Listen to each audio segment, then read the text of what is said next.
In this session, we are going to see the power of a public IP address.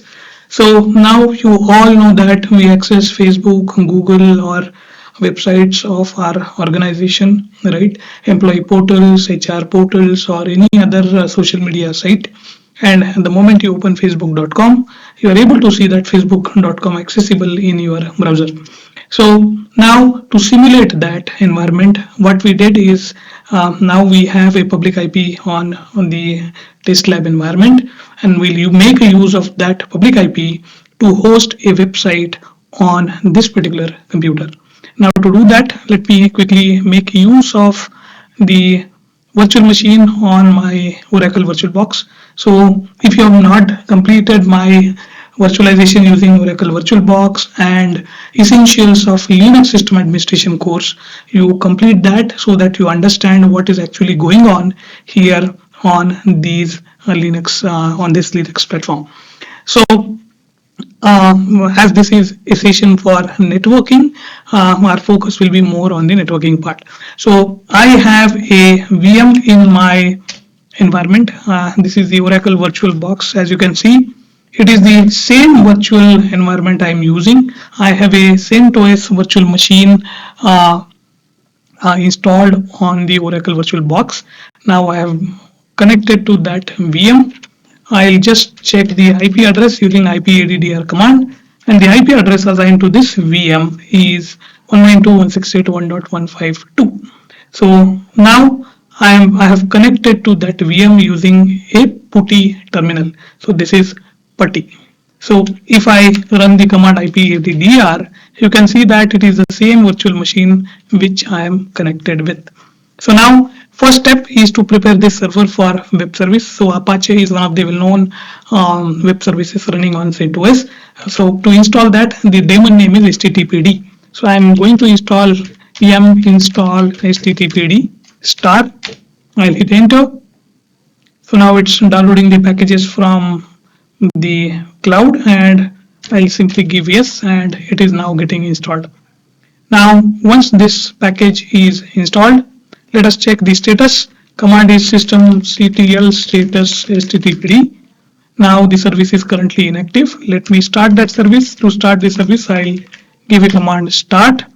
Now again I'll check the status, and the service is currently active. Now to access the web service running on this particular server, so let me open that in the browser. 192.168.1. What is the IP? IPADDR, and the IP address is 192.168.1.152. So I'll paste that IP here, and let's see if that web service is visible from my local computer or not.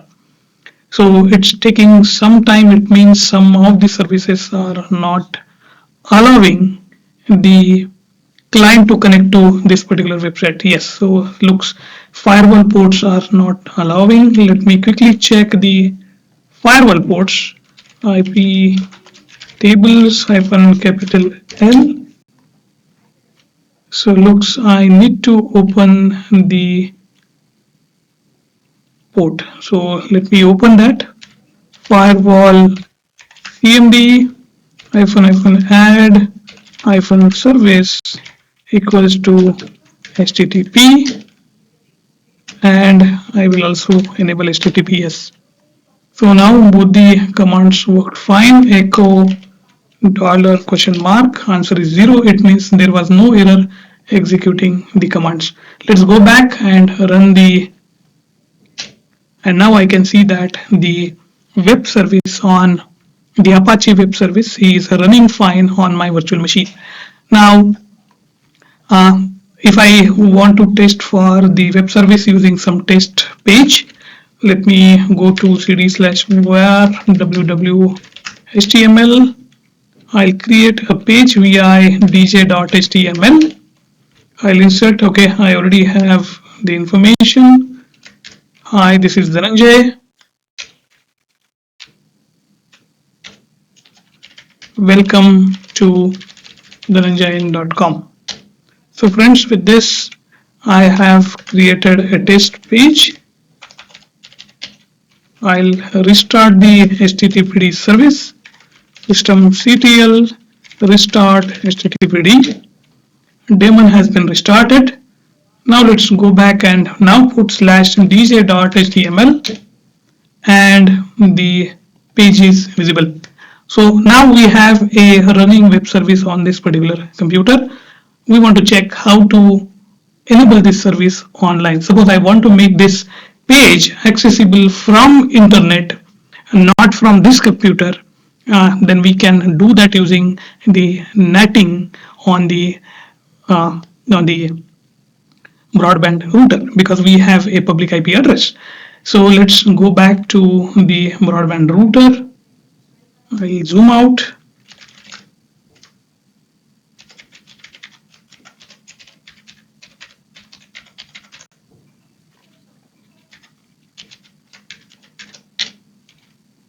Now it's time to find out the configuration. Not available here. Filter criteria, not available.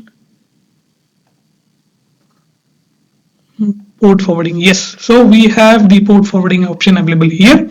So I'll put the name as test website. Protocol I'm going to use as TCP. WAN host IP address. It is going to be the public IP address of my router. So what is myip.com? 58.136 58.136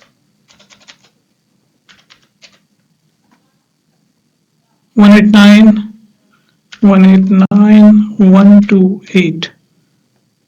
189.128. So I'm going to use the same IP, or I'll leave it blank for now.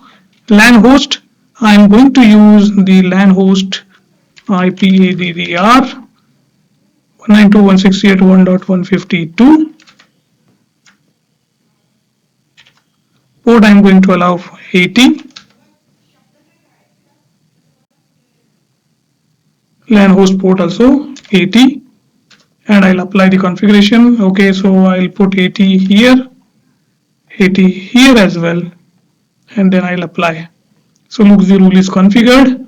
Now I was able to access the site using the local IP address. Now let me see if I'm able to access the website using public IP address. I'll copy this and I'll now replace the local IP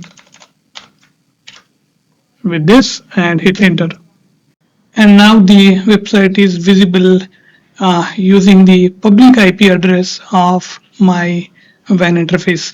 So now we have hosted a website on this laptop, and this website can be accessed from any part of the globe using this particular URL. So friends, this is how the internet websites work, and there is nothing so difficult to manage them. So it's just a crude method I have shown you. There are cPanels, control panels that I'm going to discuss in my .com training. So there is a course regarding World Wide Web that I am currently working on. So once that course is available, you can immediately join and learn how the web servers are managed on different hosting servers or cloud. So with this, we come to the end of this session. Thank you very much for watching. Thank you.